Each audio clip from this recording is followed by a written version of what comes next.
Hey, thanks for joining me. You know I love me some Marc Silvestri. Even when he's not doing his best work, it's still better than almost anybody.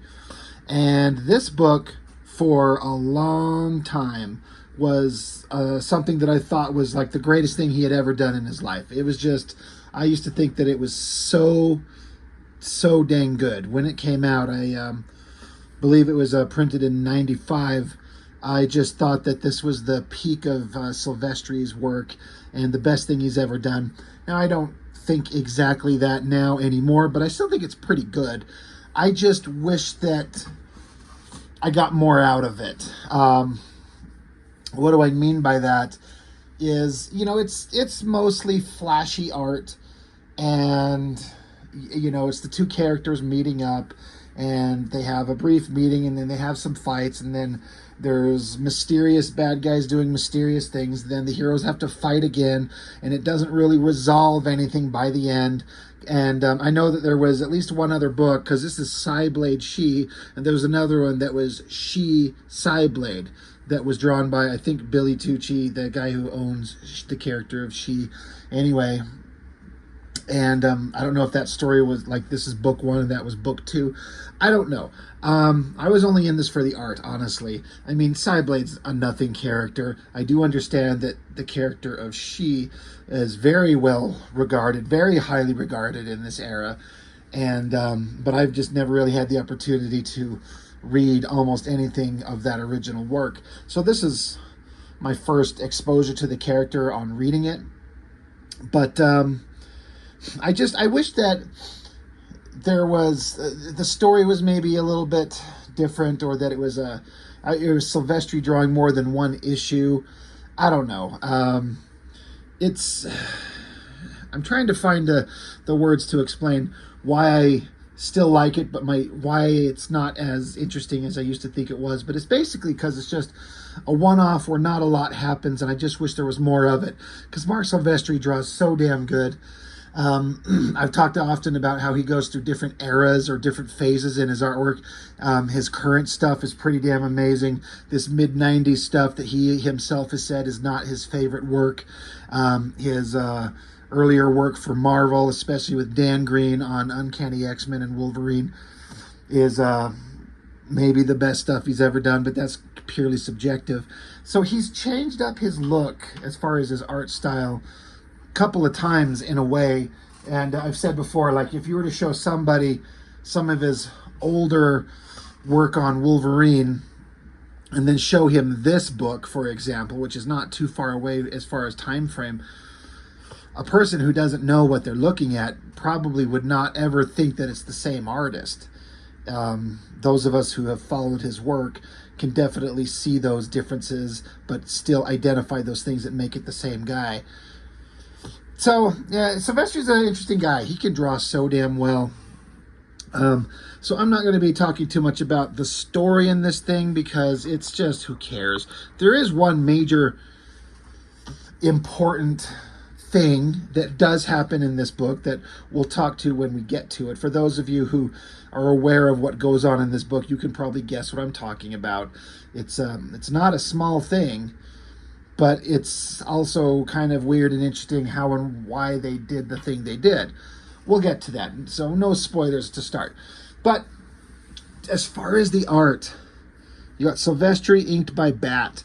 What a great combination. I've said before that I think Silvestri inked by Joseph Weems is maybe my favorite version of 90s era Silvestri.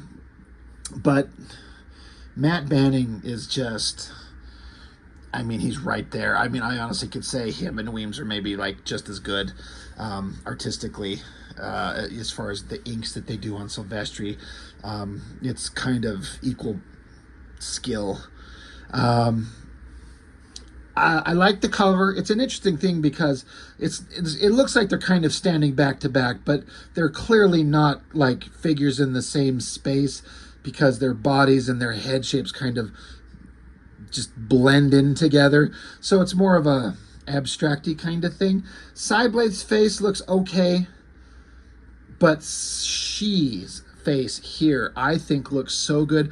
I remember staring forever looking at the way that Silvestri draws the hair, the curved shapes coming up, like, and to this day, whenever I'm drawing a female character's hair, especially dark hair, I'm always trying to think of how to get this look. I want this look right here exactly, with these, how you bring the hair kind of coming up in these areas here and have it curve over and then have it swooping down and getting these chunky shapes and that highlight.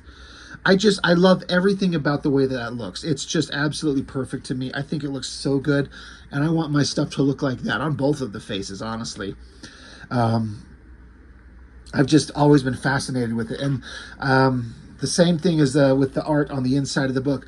I remember just going over this over and over and over when I first got it, just looking at it going, this art is, I like this guy so much better than Jim Lee. This is when I was discovering that the magic of Jim Lee was wearing off a bit, and Silvestri was quickly taking his place in terms of what I think is better artwork.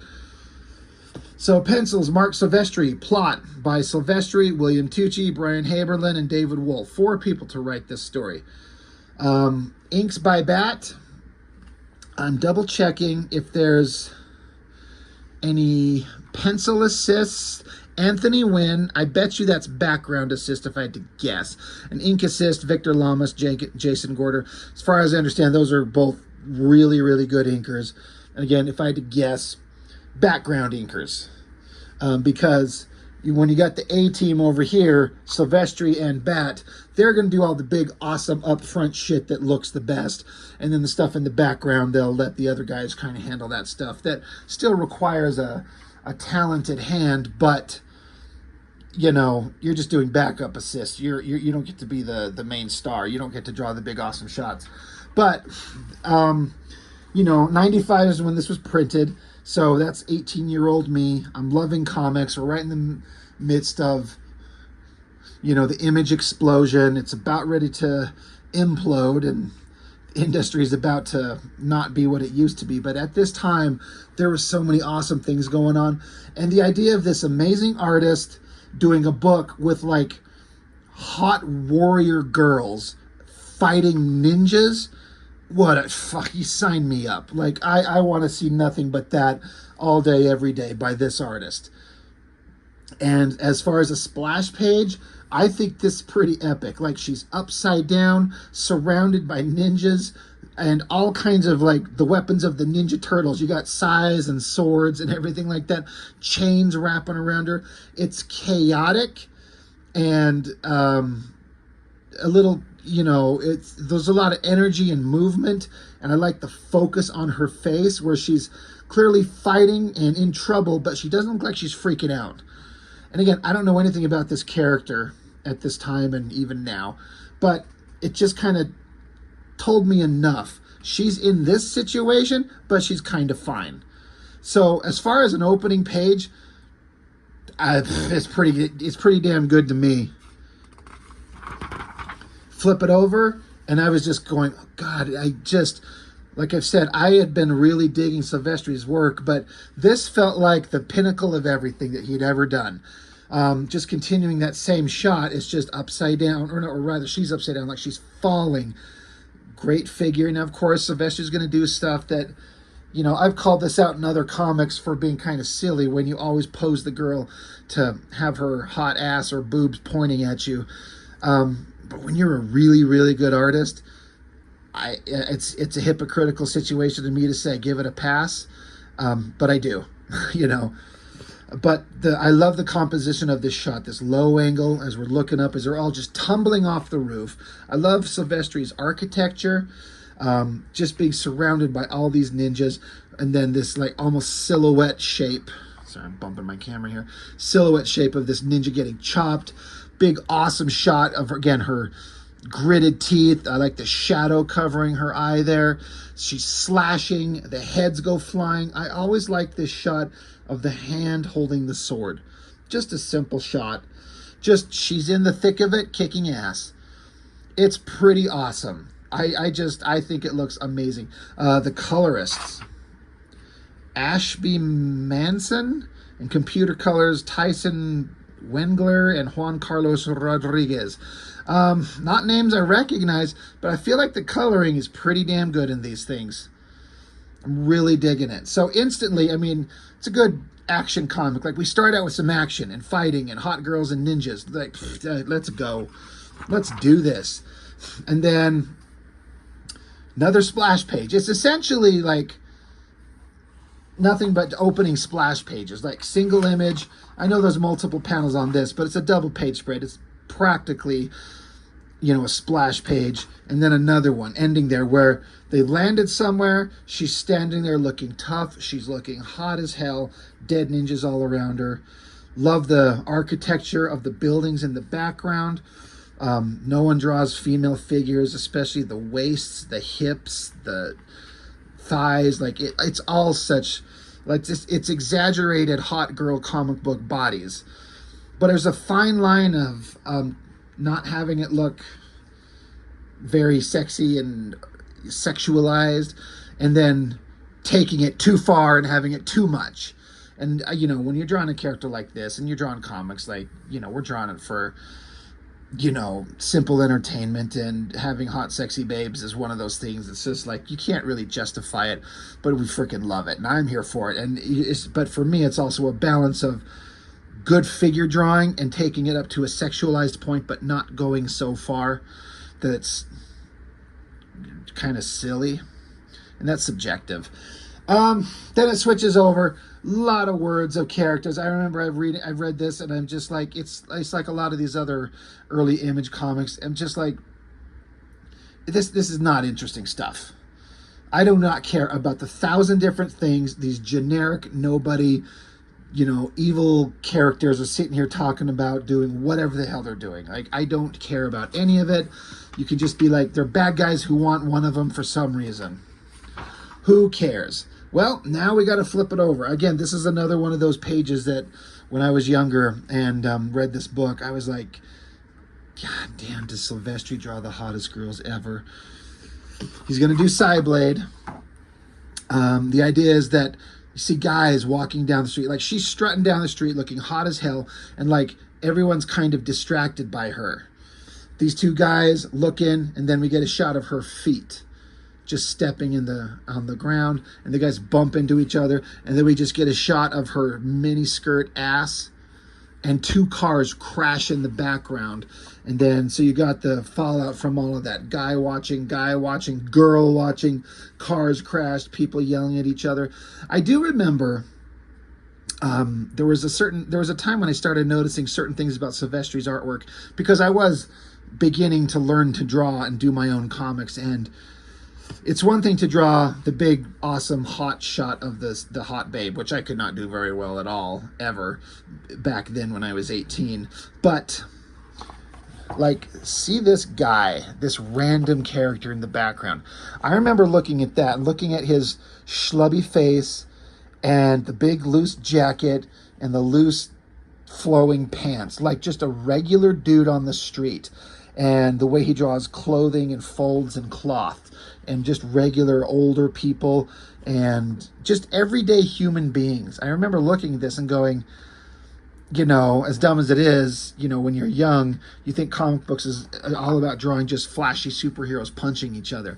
But you have to be able to know how to draw everyday people. And Silvestri can draw anything. He'll put the hot girl front and center, but he's showing you his skills in the backgrounds of everything else. Another shot of a guy smacking into a wall. Great profile shot of Cyblade. There is a little bit of a trick where you got two of the hottest babes in comics, and they're both like hot girls with long dark hair. You have to find a way to make them look not like the same person beyond they're wearing different clothes. So it's an okay profile. It's not my favorite. I love this last panel on this page. One, that shot, that is she, Anna Ishikawa. I think the facial structure on that face, like, it looks different to me than this girl. That's Cyblade. That's she. And it just looks somewhat different. I like the expression, The eyes, nose, mouth, I'm always talking about that. It's such a tricky thing. I just think that face looks great. And then even this like little tiny figure, like you can see my finger there to give you an idea of how small that drawing is. But I like that figure of her walking in the background, kind of a simple little gestural walk. It's just like kind of like the same big sexy shot there, just a little tiny drawing. Just looks great. Silvestri can draw. Flip it over and it's like they know each other. Oh, hey, how you doing? What's going on? Oh, how's that busy schedule of yours? Oh, hectic as usual, blah, blah, blah, blah, blah. So they know each other from somewhere, some way, somehow. Another good shot. I like that smaller face. I feel like Silvestri's going out of his way to draw William Tucci's character, SHI, a little bit different and with a little bit more... I don't know what word to use. She just doesn't look exactly the way he would draw other characters. Like he's like, this is a character that is owned by another person. The character is highly respected. We're doing a crossover. And so I'm going to go out of my way to make her look a little bit different, very attractive and interesting on her own. So they're talking, they're at an art gallery, and then, of course, for whatever reason in the universe, as happens in all these Image comics, I swear it's becoming like a funny repeating cliche, like, because I'm going over all these books. You look in Wildcats, you look in Cyberforce, you look at anything in Rob Liefeld's studio, there's always some double-page spread of good guys or bad guys jumping from somewhere up high, smashing through glass. It's such a cliche thing. And you could say it looks awesome. And I mean, it does look awesome. It's Silvestri, but these are nobody characters. And the amount of these nobody characters jumping in, smashing through walls and glass and everything like that. It's just, it's a big use of space, you know. I guess I'm saying, like, it looks good, but it's pointless, it's meaningless, and it's taking up valuable real estate in the art to draw these pointless armored monsters that we don't know and we don't care about. But they land in there, and so Anna Ishikawa, she's like, oh God, no, there are innocent people. I don't know who these things are. So she jumps into battle. That's a great silhouette. That silhouette right there looks really damn good. So these armored, giant, muscular, weaponized monsters show up, and she just jumps in there and just starts kicking them. You know, and again, that can be showing her what a badass she is. It's also like, these guys should just like shrug her off and be like, bitch, get out of her way. Pow, backhand her and send her flying. Cyblade, it's a little different because she can manifest energy zapping powers, so she can actually at least shoot back, per se. I like this shot of this robotic monster guy blasting. Cyblade ducks down and then throws her little laser dagger weapons at the whatever robotic creature. I'm going to pause here for 1 second because, as I've said before, Silvestri is like my favorite artist, and I had recently gone and found some reasonably high-resolution black and white images of his original art online and printed them out. And this double-page spread is one that I had found and printed out. And because it's a double-page spread, to keep it on one board, it reduces it down in size from the original. But there's that art in black and white. I always am just so fascinated with the inking on this. I love that kicking figure, the long legs and the pointed feet.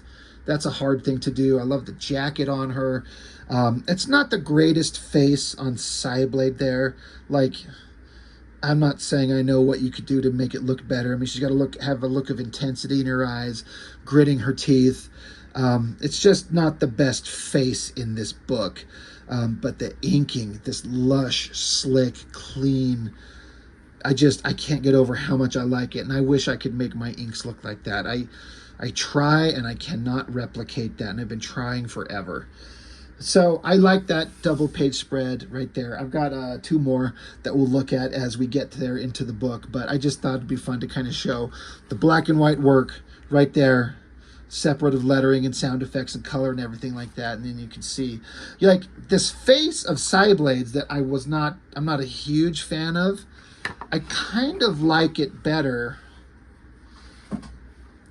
with the coloring. Whatever it is that I think is kind of not working in the black and white is softened a little bit in the coloring. I'm not sure what it is.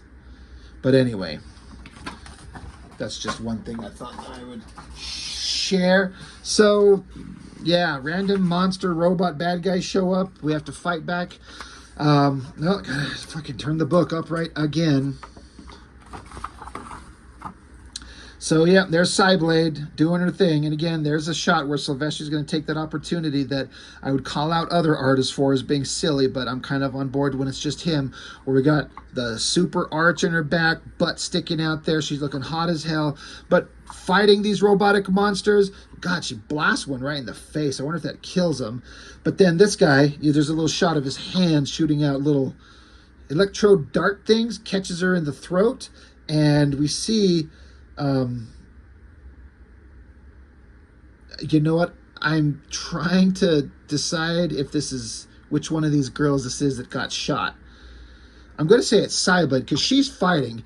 She herself, Anna Ishikawa, like they've got her, which is appropriate to the story, I think. Like she gets in there, she starts fighting because she's a badass hero, but she's pretty much overwhelmed immediately because she doesn't have superpowers. So I'm guessing that this is supposed to be Cyblade that gets zapped, and then we got these panels that she fades into unconsciousness. So, you know, Cyblade's knocked out, and the last thing she sees is her friend being captured, probably. You know, pretty good double page spread of all kinds of fun, interesting things, including the hot babe shots. Oop.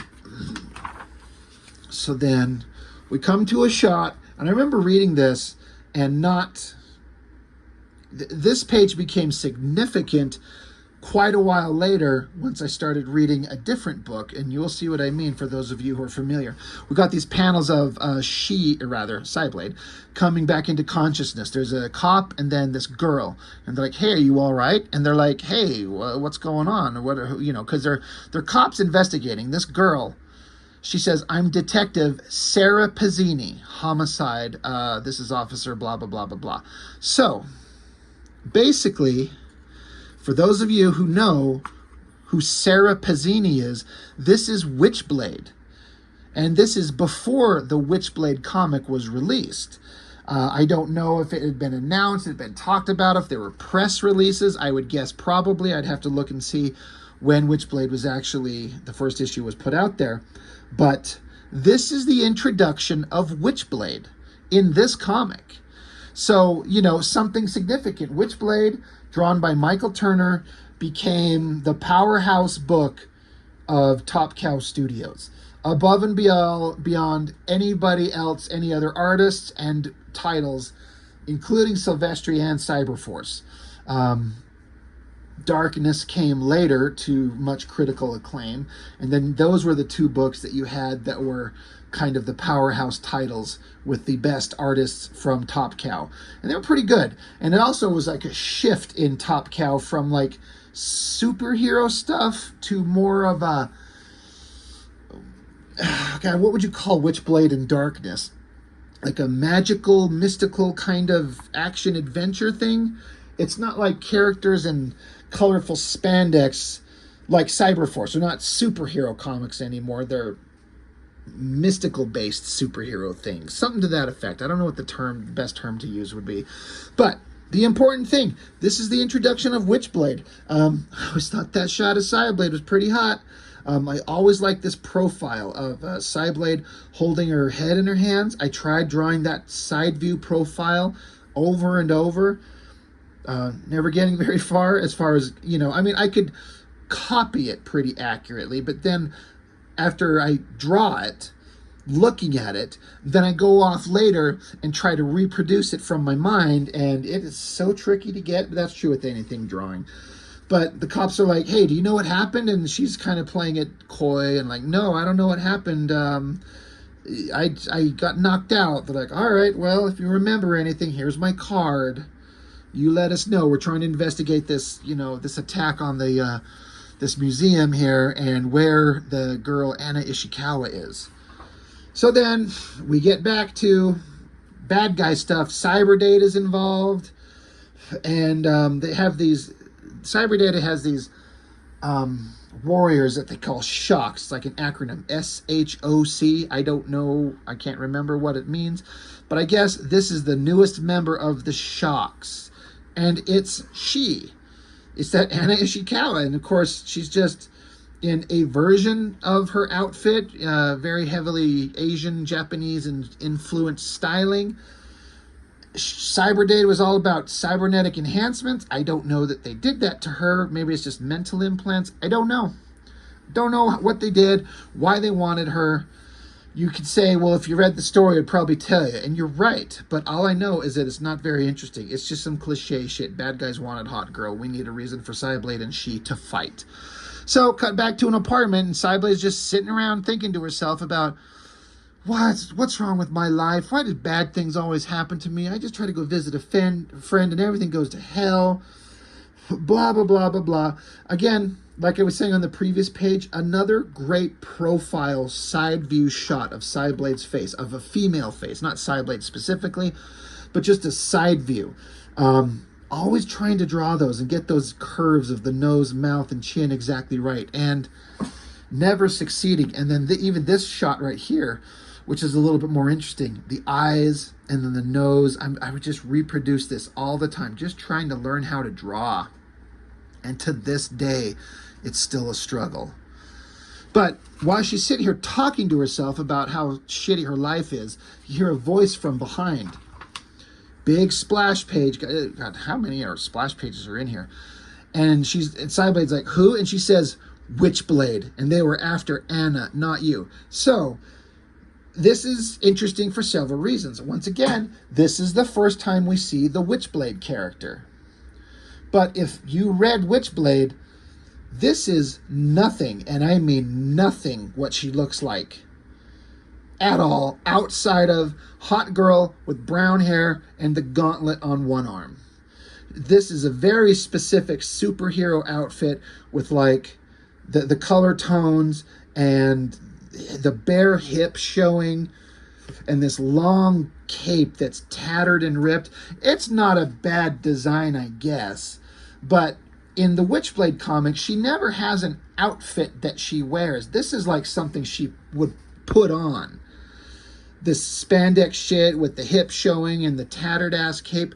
In the comic, all it ever was in the initial the initial storyline, which I think is 8 issues of Witchblade, she's just in whatever she's wearing. Cop clothes. She's undercover in a red dress. She's at the gym in some sweats and a t-shirt. She's walking around in jeans and a jacket. The weapon just forms on her and will shred her clothes because it covers her body, and so it rips her clothes as it covers her skin. Therefore, that's how you get the sexy half-naked version of her that always showed up. But this outfit was never in the comics except here. So you could tell that they had an idea in mind and they were working it out, getting ready to release a comic, but they did not know what this character was going to be exactly. And then, like, she doesn't call herself Witchblade. The weapon is the Witchblade, but she never called herself that. She's just Sarah, and she has the Witchblade. She is not the Witchblade, if that makes sense. So it's just interesting. You know, the first appearance of Witchblade character, but it is nothing like she was ever in the comics. And so it's just interesting. Cyblade doesn't know who she is, so she's got her hand behind her back, charged up in case you have to fight. Witchblade's like, yeah, I think I know where she's at. I can help you find her. Let's team up. We got to team up and be badasses. So now you got Cyblade and Witchblade. The Blade Babes. And so they go searching, and while they're up on the top of a roof, explosion, and there's Anna Ishikawa jumping down, surrounded by more generic cyber data, robotic bad guys. And so Witchblade's charging up her fiery weapon, getting ready to fight, because that's what we like to do. And another double page spread SHI is jumping down, got that weapon charged up, and you got this little silhouette shot of the fight as it looks like Cyblade gets tackled by SHI and does like this, kicks her off or sends her flying.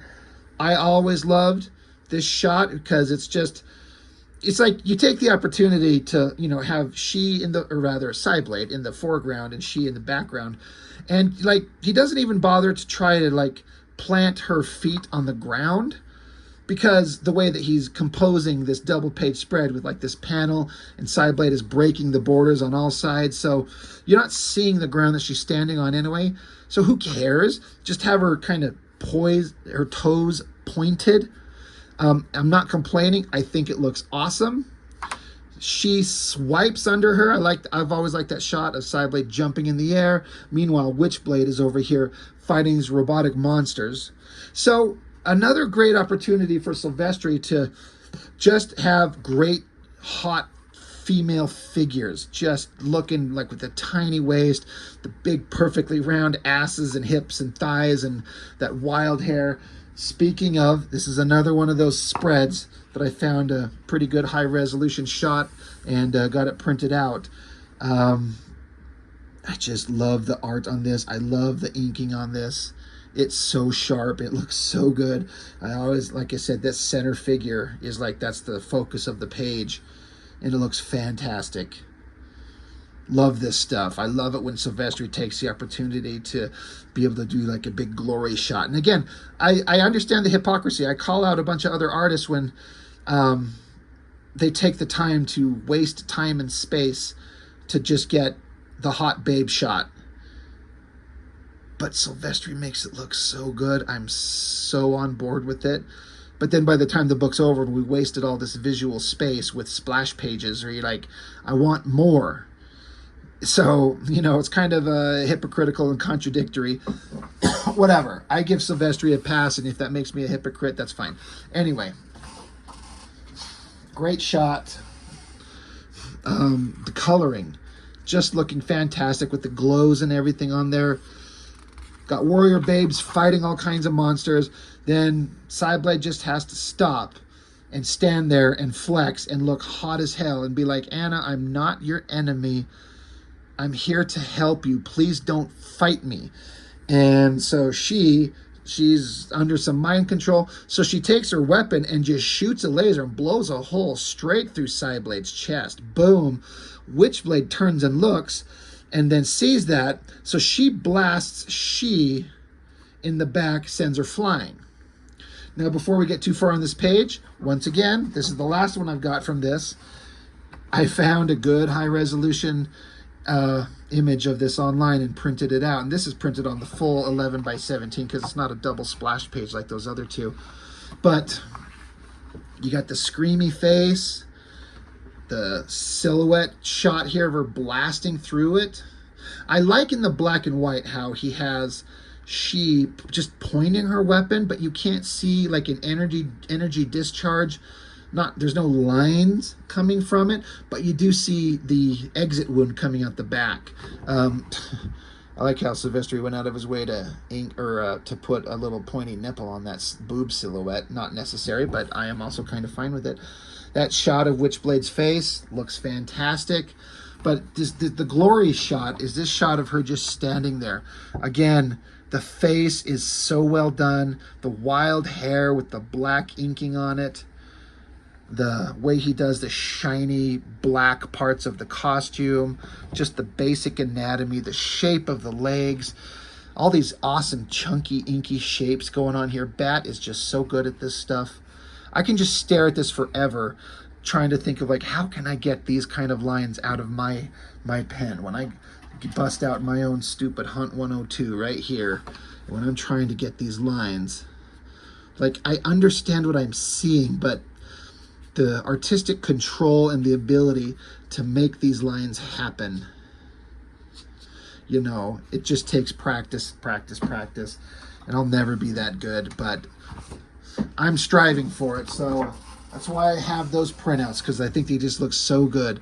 But she gets blasted off the wall by Witchblade. So Witchblade runs up to Cyblade, and she's got a hole through her. Blood everywhere, like her frickin', looks like her part of her ribs are sticking out. I do need to point out, as far as some characterization, again, to reiterate that they hadn't really fully formed what Witchblade's going to be. She has a voice speaking to her. Now, you may not know what it is, but it's basically supposed to be the gauntlet weapon itself. It doesn't say that explicitly, so I don't know if we knew that, but she's having a little internal, like, a voice in her head talking, and the Witchblade is responding to it. And it's saying that it can do all kinds of things if she wants it to. Like, the voice says, just say it and it'll make them all disappear. You want to win, don't you? So it's like the weapon's egging her on. And, but the girl, Sarah Pazzini, is trying to control the violent tendencies of the weapon and not kill innocent people. So now we got Cyblade with the hole blasted through her.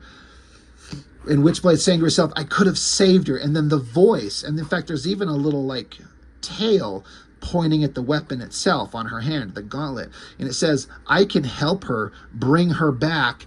And Witchblade, Sarah Pazzini's like, I know she's okay, I know she's okay.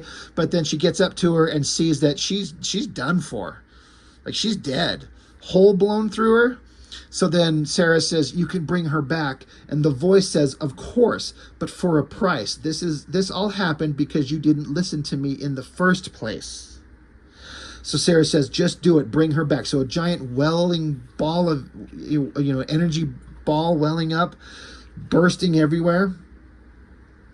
And we come back, and then, Sarah Pazzini's got her eyes shut, and the voice is saying, concentrate, I can't do it by myself. And then it says, there you are. And Cyblade wakes up.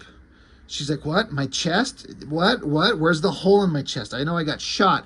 And Sarah Pazzini's like, you're okay now. And then the voice says, time to go. You owe me. And Cyblade says, who is that? So Cyblade can hear the voice. And so Sarah Pazzini's like, my friend, look, like Cyblade, you've got to go the rest of the way by yourself. Save Anna and save yourself before it's too late. And then Witchblade just disappears and she's gone. And it says, to be continued in SHI Cyblade, which I never, ever saw the follow-up to the story. So I never saw what happens. I don't know that I care. So, again, this is not how Witchblade ever was. She never spoke to it. It was never a voice that spoke to her. There was, like, emotions and feelings that is like Sarah Pazzini would express as, like, this thing's egging me on. It's manipulating her to be more violent, but it was never a voice that spoke to her. So it's interesting, but this is not who the character ever was. So that's the end of the book. So again, I thought it was just such great Silvestri work. I wish there was more of it, where it felt like he was really doing his best to make this look good. And so there's a little end down here from Marc Silvestri. It says, this book is dedicated to all of the independent publishers who battle the odds and fight for their dreams. A big thanks to Bill Tucci, Keith Boski, and everyone who helped make this crossover a reality. Signed Marc Silvestri. So there was a thing they were trying to make about, smaller press books, not Marvel and DC, trying to get people out there making their books and get them out there and be successful and live their dreams and not be squashed under the giant mega juggernauts that are the big publishers of Marvel and DC. And I respect that. I appreciate that. There should be room for everybody. I know it's not that simple, but there should be. So, and then there's some other backup story. I used to not like this thing at all. Art by Adam Robert McDaniel. It sounds vaguely familiar. After seeing hot female figures the way Silvestri draws, I remember looking at these and going, this is not even close. I look at it now, it's still not as good as Silvestri, but I can appreciate, like, that's a pretty damn good figure. All the other figures in here, the head shape, the staff thing, there. The coloring looks fantastic. The sword looks great. That is not a bad drawing, although I do think it is kind of weird with their head turned away and not being able to see her face. The horse looks really good. That is a really, really well-drawn horse. I feel like this artist was really giving it his all. And it's just like showing the Witchblade being attached to different women through time. And I think this artwork is better than I ever gave it credit for as a dumb kid who was just blinded by Silvestri. It's not as good as Silvestri, but it's pretty dang good. So I've got a newfound appreciation and respect for it. And then that's, I guess, the next issue, and that's Billy Tucci drawing. It's good. It just doesn't carry that dynamic look that Silvestri has, and I know I'm just repeating myself, but and then back cover, and then yeah, Power Beyond Belief. They were releasing Witchblade really soon, and there she's in. It looks like she's in that outfit like she was in this book, and I believe that's the cover to issue 1. But again, she never wore that outfit, so. I like that Witchblade was way more interesting in the actual comic than she was in this first introduction of her. Way more interesting. The guys, Haberlin and Wool, as far as writers, and then Turner had a voice in it, and then there was this other girl, Christina Z, that ended up being part of the writing team. They made the character way more interesting and have more depth and interest than your standard bad girl thing going on, and way more interest than what she was portrayed as in this book. Like that version of her, it looks good because that's Silvestri artwork drawn a hot babe. But that's it. Cyblade SHI. Like I said, this was one of my most revered books. This is actually my second copy of this. I got this one actually very recently. My original one I've got somewhere. I can't find it, and I found it online for relatively cheap, and so I just ordered a copy of it. But I do know my original one is pretty beat up because I just looked through it over and over and over trying to figure out how can I draw like this? How can I get to be this good? I never will be. But it's the struggle and the journey that's the worthwhile thing, right? Not the destination. That's what they say. So I love this book. It's still pretty good. But again, it's all because I'm all about the Silvestri work. So that's all I've got for now. So thanks for watching. I really appreciate it. I'll see you next time.